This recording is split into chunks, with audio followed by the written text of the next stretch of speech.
Hi, I'm Peter J. Ray. Welcome. Today's topic is the 1890 Cleveland Spiders MLB baseball season. Again, the Spiders were playing in the National League, the senior circuit, and they were playing at National League Park, home field for the team in Cleveland. And the Spiders had a tough year in 1890. They finished in 7th place with a record of 44 and 88. Winning percentage of .333, 43 and a half games out of first. First place team was the Brooklyn Bridegrooms, whose record was 86 and 43. So Brooklyn won the National League pennant in 1890. Second place was the Chicago Colts at 83 and 53. Third place, Philadelphia Phillies, 78 and 53. Fourth place, Cincinnati Reds, 77 and 55. Fifth place, the Boston Bean Eaters were 76 and 57. Excuse me. Sixth place, the New York Giants, 63 and 68. Seventh place, the Cleveland Spiders at 44 and 88. And eighth and last place, the Pittsburgh Alleghenies, who had a very tough year, were 23 and 113.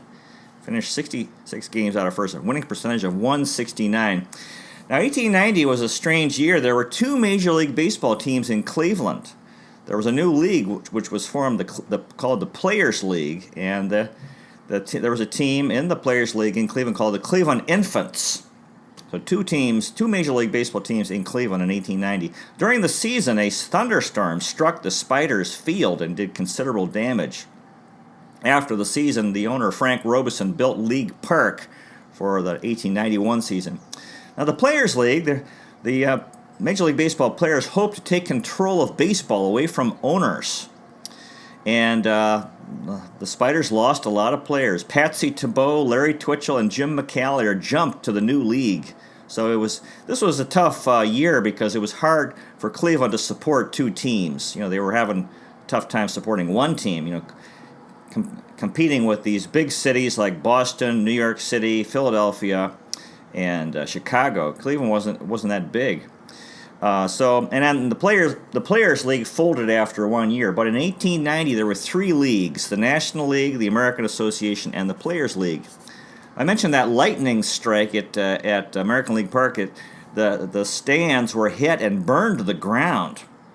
August 5th was a big day in 1890 because the Spiders purchased Cy Young from the Canton Nagy's semi-pro team for $250, and of course the Cy Young is today the top pitcher in each league gets the Cy Young award.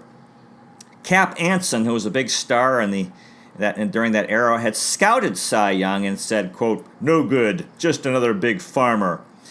And Cy Young's first game, fittingly, was against Cap Anson's Chicago Colts, and the Spiders, led by Cy Young, won that game 3-1. He threw a three-hitter. In the fourth inning, he struck out the side, including Cap Anson. And Cy Young said this, quote, "I just threw the ball past Ants, right where I liked it, high and close. Right where he liked it, high and close." Ed McKean kept changing his mind on which team he wanted to play for. First, he decided to play for the Cleveland Infants, then back to the Spiders, then the Infants, and he finally decided on the Spiders. So we had Ed McKean back. He was paid $2,500, a $500 raise. The Spiders lost key players to the Infants. Manager Gus Schmeltz had conflict with the players during the year. Schmeltz loved the bunt, and the players didn't go for that. They wanted to hit away. On September 1, Cleveland teams lost 4 games in one day. Both teams were swept in a doubleheader. The Spiders lost $50,000 in 1890, so financially it was a very bad year. At the end of the season, the Cleveland Plain Dealer wrote this, quote, "Goodbye, old season of 1890. May we never see such another."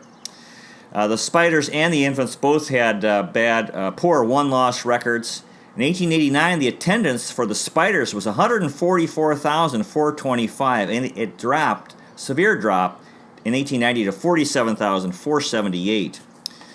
So that was tough. As I said, a lot of the Spiders switched to the Infants for 1890. There was a player prank with Gus Schmeltz, the manager, who ran the training camp like a boarding school, and they didn't go for his strict discipline. The players were fed up. One morning, Schmeltz was having a lesson on signs, reviewing the signs for games, and so they were all gathered around in a room there, and he tapping the bat on the ground twice was a sign. So Schmeltz did that. He tapped the bat twice, and he said, quote, "What's that, Beaton?" Ed Beaton, and Beaton responded, "A bat." And then he said, "What's that, Parsons?" And Parsons says, "2 beers." And then so these guys are playing jokes on him, and he repeated, "What's that, Daly?" "A noise." And then he did it again. "What's that, Veach?" "Spirits." So he was getting angry, Schmeltz, because these guys were, not taking this seriously. And he said, "What's that, Smalley?" And the player Smalley was flustered. He said, "I don't know." And everybody laughed. It was a mini revolt. The joke that one of the jokes the Spiders like to make that they'd get a guy on first, and Schmeltz would sacrifice him to second and the third, and then with 2 outs, the next man would sacrifice and the side would be out. Now they did have a winning streak during the season, and they believed that it was based on a water cure, and it was written, quote, "They're all using McKean's Grafton water, which Mac claims helps a man's hitting like 60. It is imported from Mac's home at Grafton, Ohio in kegs, and it greatly reminds one of the Weddell House ginger snaps, which so greatly aroused old Anson last year. Drink. Manager Leadley has ordered several hundred kegs of this wonderful beverage, which he will have patented, so that no other club will catch on to his little snap." The Spiders finished the year, the last 16 games, they went 12-4, so there was reason for optimism. After the regular season, the National League champions, Brooklyn Bridegrooms, played the American Association, Louisville Colonels, in the World Series, which ended without resolution. Each team won 3 games, and there was a tie. And then the bad weather came, as fall and moving toward winter, so they thought, the weather's getting bad. Everyone wanted to go home, so they agreed that they would play the decisive game of the 1890 World Series the following spring, but that game never was played. Now, the winner of the Players' League, who won, the Boston Reds, they proposed a 3-way World Series, which was ignored. Some people thought the Boston Reds had the best team, so you can't really say who was one champion for 1890. There were 3. So as I said, Gus Schmeltz was the manager to start the season, and he had a record of 21-55, not very good, before he was fired on July 26. Schmeltz was from Columbus, Ohio. He died in Columbus in 1925 at age 75. As a player, as a manager, he managed the Columbus Buckeyes, Cincinnati Red Stockings, Cleveland Spiders, Columbus Solons, St. Louis Maroons, and Washington Senators between 1884 and 1897. His record as a manager was .624 and .703 for a .470 winning percentage. And the players, it was called a player's manager. He had camaraderie with the players. He was a highly respected innovator, red-haired, dignified, and fiercely bearded. Gus Schmeltz. Now, Schmeltz was replaced by Robert Leadley, who was a manager and owner from Brooklyn, New York. He died in Los Angeles, California in 1936 at age 77. Now, under Leadley's leadership, the team went 23-33. Leadley's record for his career as a manager was 76-86. He managed the Detroit Wolverines, Cleveland Spiders between 1888 and 1891. He was the owner of the Seattle Yanagans and Rainmakers in 1896 and the Grand Rapids Bobolinks in the 1897 season. Those are 2 minor league teams. They called him Bob. His winning percentage for his career was .469. He was considered a confidence man. In 1899, Robert Leadley was removed from his position as clerk of the police court in Detroit. $10,000 was missing. There was a warrant for his arrest. Leadley fled to Mexico, where he lived for the next 10 years. In 1888, in August, he was hired as the acting manager for the Detroit Wolverines and asked what he would do. He responded, quote, "I hardly know. The outlook is not very brilliant, but I shall take hold and do the best I can, and trust the rest to fortune.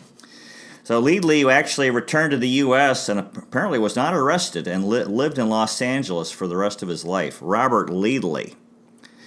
Okay, so the regular day lineup, Chief Zimmer was back at catcher, and he had kind of a tough year hitting-wise. He hit .214, 16 doubles, 6 triples, 2 home runs, 57 RBIs, and 15 stolen bases. Our tremendous catcher, Chief Zimmer. Now, we had a new first baseman. His name was Peekaboo Veach. Veach hit .235, 10 doubles, 5 triples, 0 home runs, 32 RBIs, and 9 stolen bases. Veach was a first baseman pitcher from Indianapolis, Indiana. He died in Indianapolis in 1937 at age 75. For his career, he hit .215 with 3 home runs. As a pitcher, he went 3-10.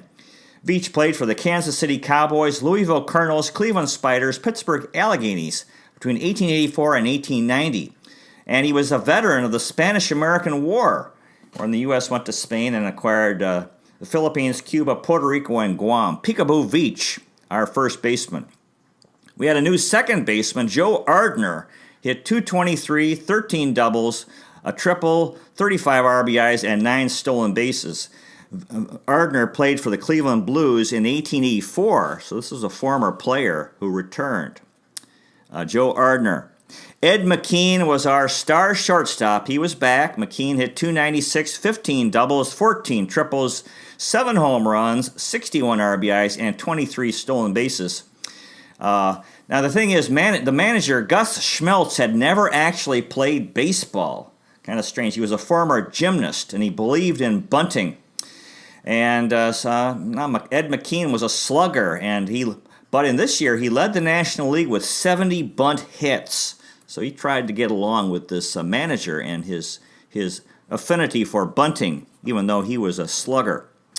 We had a new third baseman in 1890. Will Smalley hit .213, 11 doubles, a triple, 42 RBIs, and 10 stolen bases. Smalley was from Oakland, California. He died in Bay City, Michigan in 1891 at age 20. Career average of .209, 113 hits, 45 RBIs. He played for the Cleveland Spiders and Washington Statesmen between 1890 and 1891, so he was a rookie this year. In 1891, in September, he had a stomach ulcer and died in October. Will Smalley, God bless him. Now, Bob Gilks was back. He was a regular outfielder for Cleveland. Gilks hit .213, 10 doubles, 3 triples, 41 RBIs, and 17 stolen bases. We had a new outfielder, regular player, George Davis. Hit .264, 22 doubles, 9 triples, 6 home runs, 73 RBIs, and 22 stolen bases. Davis was a shortstop manager from Cohoes, New York. He died in Philadelphia, Pennsylvania in 1940 at age 70. Davis's career average was .295, really good, and he had 2,665 hits, so he had a tremendous career. 73 home runs, 1,437 RBIs, and 616 stolen bases. Davis played for the Cleveland Spiders, New York Giants, Chicago White Sox between 1890 and 1909. 19-year careers. This was the beginning of a tremendous career. Davis was the manager for the New York Giants in 1895, and in 1900 and 1901, he won a World Series in 1906 with the White Sox. And he was the National League RBI leader in 1897, and he was inducted in the Baseball Hall of Fame in 1998. Wow. He also played third base and center field. He was a switch hitter. He died in a mental hospital from the effects of syphilis. His parents were immigrants, his father from Wales and his mother from England. In 1890, Davis led the National League outfielders with assists with 35. In 1893, Davis hit .335, the first player to hit a home run and triple in the same inning. At the start of 1893, in 1893 was the start when Davis hit 300 or better 9 straight years. In 1897, he led the league with 135 RBIs. He was intelligent, hardworking, not a dirty player. In 1900, on his way to practice at the Polo Grounds when he was playing for the New York Giants with his teammates, Kid Gleason and Mike Grady, they passed a raging tenement fire and rescued 2 women and a child. Davis said, quote, "I didn't do much. I just went up the ladder, the same as the rest of the boys, and helped to carry down women and children. I didn't do half as much as Grady and Gleason." His face was blistered from the heat, but he later played in a game that day against the Boston Beaneaters. That was a 10-10 tie. In the 1906 World Series, Game 5, Davis stole home. After he retired, he managed a bowling alley, and he was the Amherst College baseball coach. He was a car salesman. However, the last 6 years of his life were spent in a mental hospital. Very sad. When he was inducted into the Hall of Fame, no relatives could be found, but 50 people from his hometown of Cohoes, New York, came to offer their support for George Davis, who had died many years before. Very interesting fellow. Now we had a new bench player was Jake Virtue. Virtue hit .305, 6 doubles, 5 triples, 2 home runs, 25 RBIs, 9 stolen bases in 62 games. Virtue was a first baseman from Philadelphia, Pennsylvania. He died in Camden, New Jersey in 1943 at age 77. Virtue for his career hit .274, 7 home runs, 256 RBIs. And he played for the Cleveland Spiders from 1890 to 1894, so he was a rookie, and this was the beginning. Well, he just played for Cleveland. That was it. His nickname was Guesses. He was 5'9". The Great Encyclopedia of 19th Century Major League Baseball recorded this, quote, "He had a huge failing. He was so short of self-confidence, some in Cleveland were kind enough to say courage that an error in the first inning of a strikeout in his first at-bat would ruin him for the rest of the game."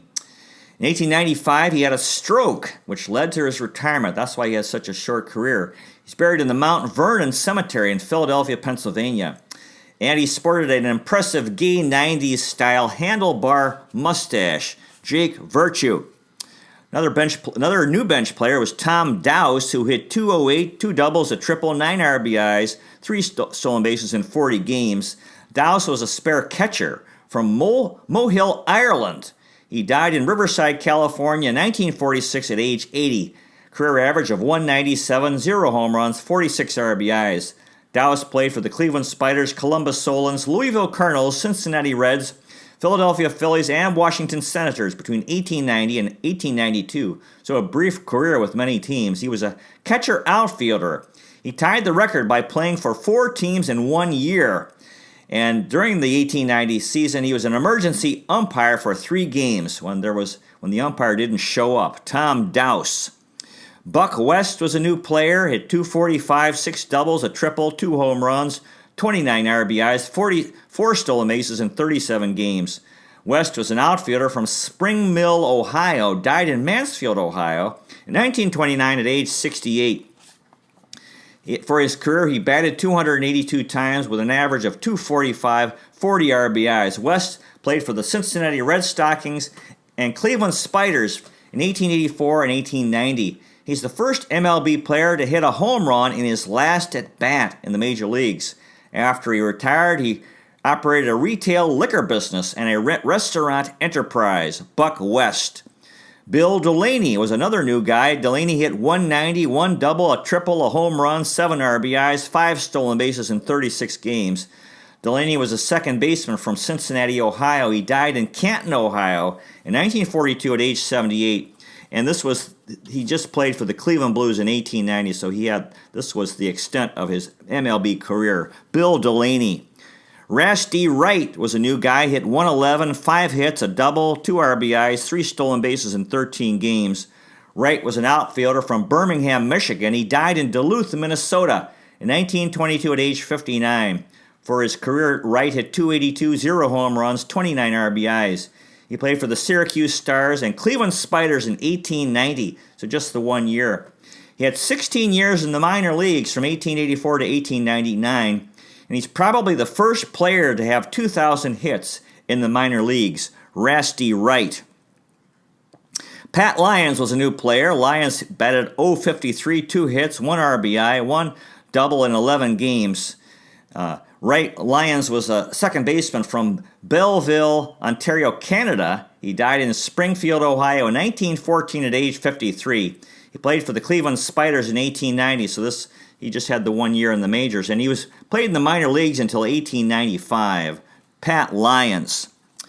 Joe Summer was a new guy. He had 229, 8 hits, a double, 9 games, and he pitched in 1 game, had no decisions, and 1 inning pitched and did not allow a run.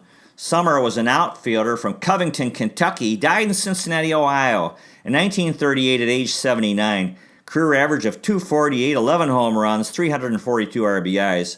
Summer played for the Cincinnati Stars, Cincinnati Red Stockings, Baltimore Orioles, Cleveland Spiders, and Baltimore Orioles again between 1880 and 1890. In 1886, he had a record for the lowest average with a player who had 500 at-bats or more. He hit 209. In the 1880s, for the New York Clipper wrote, quote, "Summer was one of the strongest defensive outfielders in the major leagues." Joe Summer, very good. Andy Summers was a new guy. He hit 206, 7 hits, a double, a triple, 9 games. They called him Pete. Pete Summers. He was another catcher. He's from Cleveland, Ohio. He died in Cleveland in 1908, age 41. Career average of 198, 3 home runs, 36 RBIs. He played for the New York Metropolitans, Boston Beaneaters, Chicago White Stockings, Indianapolis Hoosiers, New York Giants, and Cleveland Spiders between 1887 and 1890. So this was the end of his MLB career. However, he continued playing in the minor leagues until 1896. Pete Summers.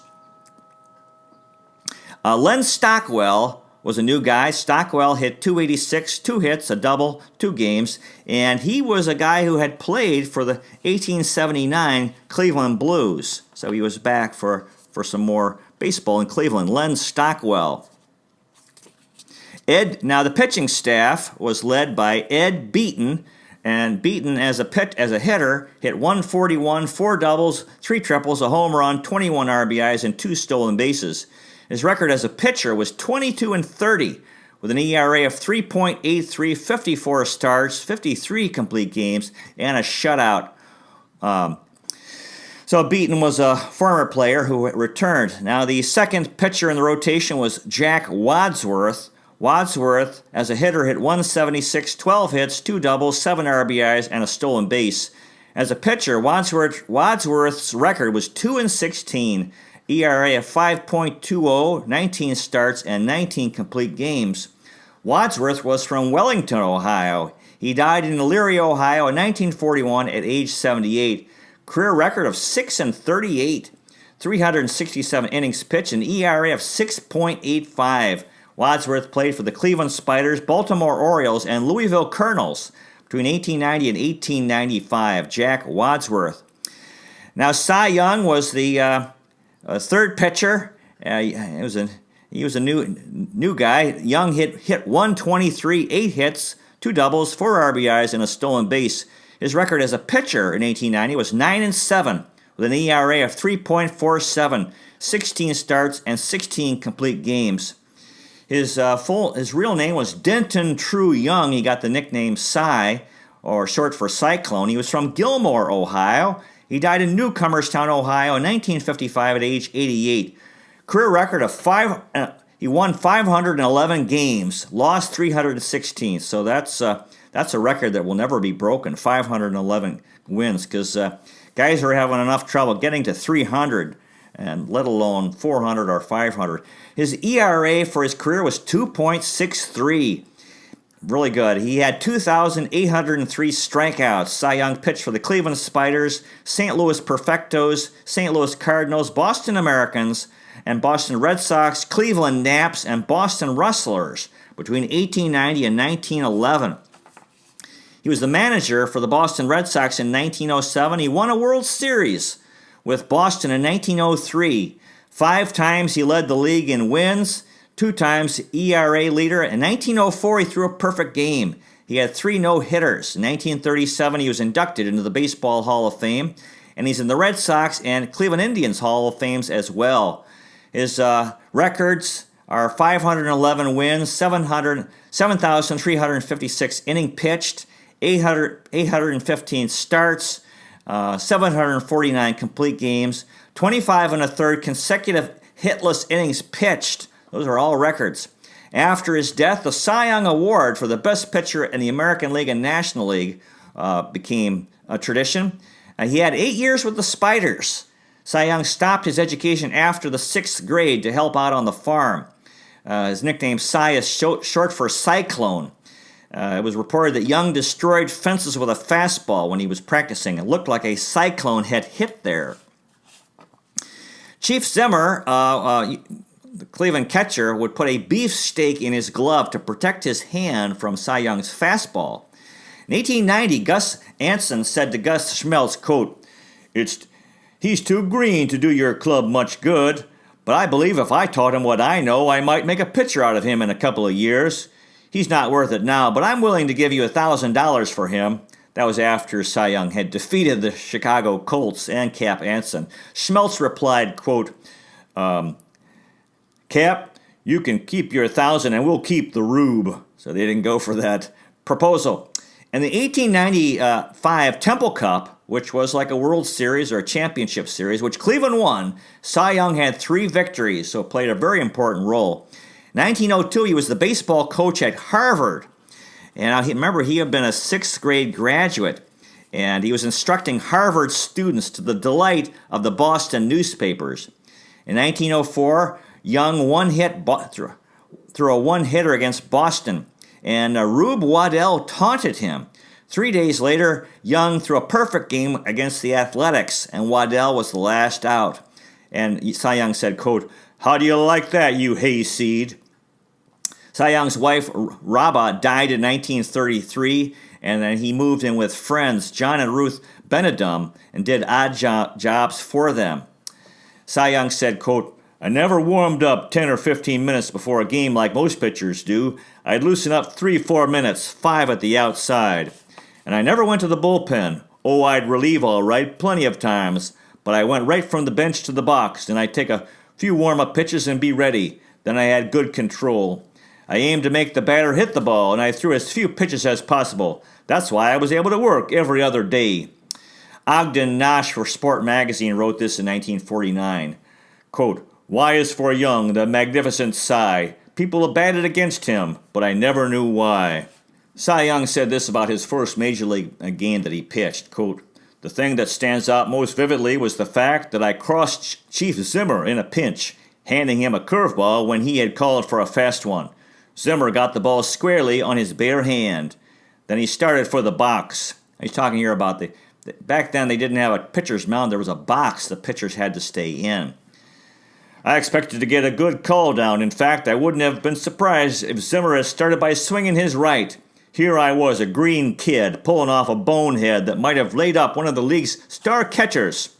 I'll remember my surprise to my dying day when Zimmer said, 'Now look here, young fella, you must learn to watch my signs a little closer. I called for a fast one, and you gave me a curve. A thing like that might have lost us the game. You're just starting in. Now please watch what I tell you to pitch, and if you're bound to pitch something different, let me know about it. You're doing finely. Just remember, and it will help you win a lot of games. You'd lose otherwise.' Surprised was I? Well, slightly. And I made up my mind right there that the finest man God had ever created was my catcher, Chief Zimmer." That's a wonderful story. On October 4th, the last day of the year, Cy Young in 1890 won both games of a doubleheader. I think Cy Young is a good example of a character. You know, as an old man, he actually ran out of money. He was a good man. He ran out of money, and he took a job as a clerk in a hotel. He was like 67. But this family learned about it. They invited him to stay with them, so he lived with them for the rest of his life. This couple who had a young daughter, and he actually would play with that girl. He did not have any children himself. I'm reading a fine book. It's called Cy Young: A Baseball Life by Reed Browning, 2000. And here's a quote from that book. By Browning writes, quote, "As each passing season advances, the threshold of living baseball memory, whose legends were once the staple of sports talk, fade inexorably into memory. Even the immortality ostensibly conferred by membership in the inaugural class of Hall of Fame inductees is not proof against the spread of collective amnesia. I can testify firsthand, for I have probed the waters, that such names as Honus Wagner, Walter Johnson, and Christy Mathewson do not register at all with many of today's younger followers of the game. Sports fans live in the present and the remembered past. Except for the occasional history-minded journalist, no one associated with the publicizing of the game has any strong interest in perpetuating tales that antedate living memory. As we said, Cy Young's name was Denton True Young. He was called Dent growing up. His middle name was after the Civil War officer that his father served under. They called him the son of Tuscarawas County, Ohio. He had a lifelong sense of the importance of work and duty in the life of man. 19th century baseball term. Now, in the 19th century, baseball was a two-word term, base and ball. Reminds me of the Field of Dreams in the movie. James Earl Jones says baseball.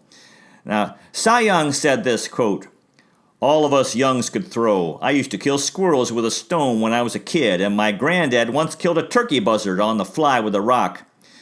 Noontime breaks from farm work, Cy practiced aiming at a target on his father's barn door. If he had no ball, he used walnuts. After Cy Young's last Major League Baseball game, the Cleveland Leader and Herald wrote this, quote, "Can Mr. Young pitch? Can a fifer fife?" On September 18th, the home game, the Spiders in 1890 played a home game in Canton, hoping that the community would come to see Cy Young because he was from that area, come and support Cy Young and the Spiders. So what a guy. He was a good man. That's what's important in life. Now another pitcher was Ezra Lincoln, who hit 157, 8 hits, a double. His record as a pitcher was 3-11 with a 4.42 ERA, 15 starts, and 13 complete games. Lincoln was from Raynham, Massachusetts. He died in Taunton, Massachusetts in 1951 at age 82. Lincoln's career record was 3-14 with a 5.28 ERA, 28 strikeouts. He played for the Cleveland Spiders and Syracuse Stars in 1890. And then on in the minor leagues until 1899 in the New England League. Ezra Lincoln. Lee Viau is a new player. As a new pitcher, he hit 163, 7 hits, a double, 2 RBIs, 2 stolen bases. Viau's one-loss record was 4-9 with an ERA of 3.36, 13 starts, 13 complete games, and a shutout.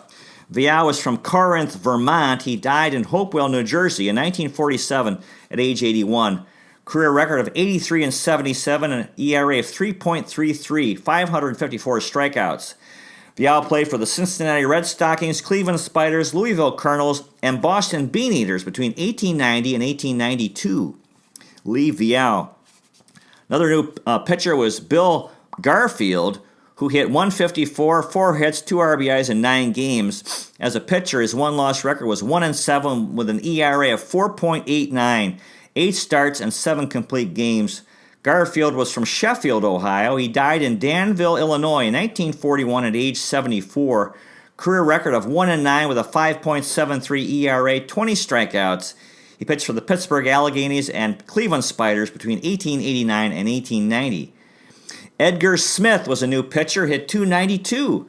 Good hitter, 7 hits, a triple, 4 RBIs in 8 games. Smith as a pitcher, went 1-4 with a 4.30 ERA, 6 starts, and 5 complete games. Smith was an outfielder pitcher from Providence, Rhode Island. He died in Providence in 1892 at age 30. As a hitter, he hit 184, scored 10 runs in 26 games. Played for the Providence Grays, Philadelphia Quakers, and Washington Statesmen and Cleveland Spiders between 1883 and 1890. Edgar Smith.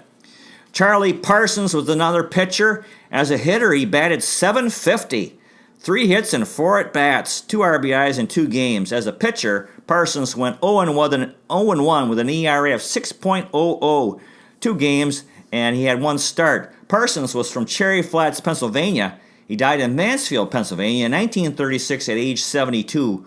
Career record of 1-4 with a 4.58 ERA, 12 strikeouts.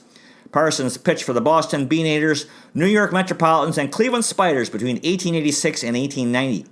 In 1885, he pitched the first no-hitter for the Birmingham Barons of Alabama in the Southern League in the minor leagues. Charlie Parsons. Now, Bob Gilks was an outfielder, and we talked about him. He also pitched in 1890. His record was 1-4 with an ERA of 4.30, 6 starts, and 5 complete games. Vince Daly was a new player. Daly was an outfielder who also pitched. As a hitter, he hit .289, 5 doubles, 7 triples, 32 RBIs in 17 games. And as a pitcher, Daly was 0-1 with a 7.71 ERA, 2 games, and a start. Daly was an outfielder from Osceola, New York. He died in Hornell, New York in 1919 at age 54. Played for the Cleveland Spiders in 1890. And finally, Tom Dowse, who we talked about, was a utility field player. Also pitched 1 game, no decisions, and an ERA of 5.40 and 5 innings pitched.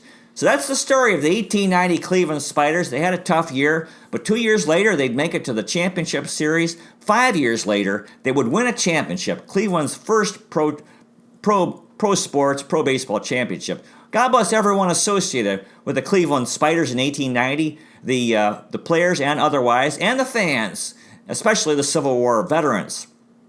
Captains of the Cuyahoga, lovers of Lake Erie, Terminal Tower Power, fans of the Free Stamp statue and the Fountain of Eternal Life, Severance Hall stalwarts, First Energy Stadium friends, Quicken Loans Arena enthusiasts, Progressive Field pals. Thank you so much for watching. Tribe, Browns, Cavs, and Monsters rule Cleveland, City of Champions. Cleveland is the best location in the nation on the north coast of America. New York is the Big Apple, but Cleveland is a plum. It's been 70 years since 1948. This is our year. God, thank you so much for watching. I really, really appreciate it. God bless you. Take care, and I'll see you next time.